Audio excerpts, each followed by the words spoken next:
ভালো করে রেডি হয়ে এবার চলে এলাম স্টুডিওতে। স্টুডিও এসে দেখলাম অলরেডি আমার ক্লায়েন্টসরা চলে এসছে, আমার অ্যাসিস্ট্যান্টরা কাজ করছে।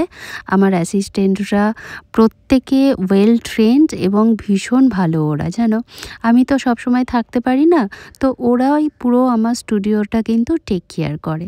তো তারপরে আমি একটু চেক করে নিলাম, ক্লায়েন্টসের সঙ্গে কথাও বললাম, একটু ডিসকাসও করলাম, কার কী প্রবলেম একটু জানলাম।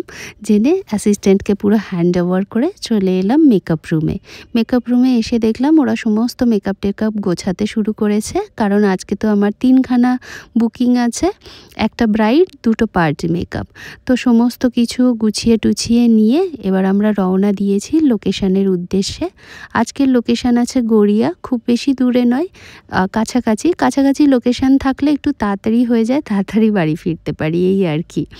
তো যাই হোক, সবাইকে নিয়ে উঠে পড়লাম গাড়িতে, চললাম ব্রাইডাল বুকিংয়ের উদ্দেশ্যে।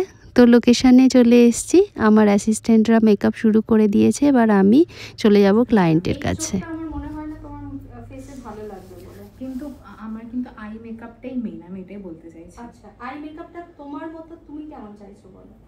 টানা হবে, চোখটা দেখতে বড় লাগে। আচ্ছা, কাইন্ড অফ গডেস দুর্গা, এমনি মা দুর্গার মতো দেখতে। ছোট করে কেটে ফেলেছি। তো ক্লায়েন্টের সঙ্গে পুরো লুকটা ডিসকাস করে নিয়েছি। আমার ক্লায়েন্টের যেরকম পছন্দ এক্স্যাক্ট সেরকম লুকটা পুরোটা ক্রিয়েট করেছি। এই যে দেখো ফুল লুকটা কেমন হয়েছে তোমরা কিন্তু অবশ্যই জানিও, আর বুকিংয়ের জন্য আমাদের অফিসিয়াল নাম্বারে কন্ট্যাক্ট করে নিও। কেমন লেগেছে? হ্যাপি তো? হ্যাঁ, you are very very happy married life. Thank you. তো এই হলো আজকে সারা দিনটা, এখন বাজে রাত 8:30। এবার আমরা সবাই বাড়ি যাচ্ছি। আজকে ব্লগটা কেমন লাগলো তোমরা জানিও। সবাই খুব ভালো থেকো, সুস্থ থেকো, টাটা।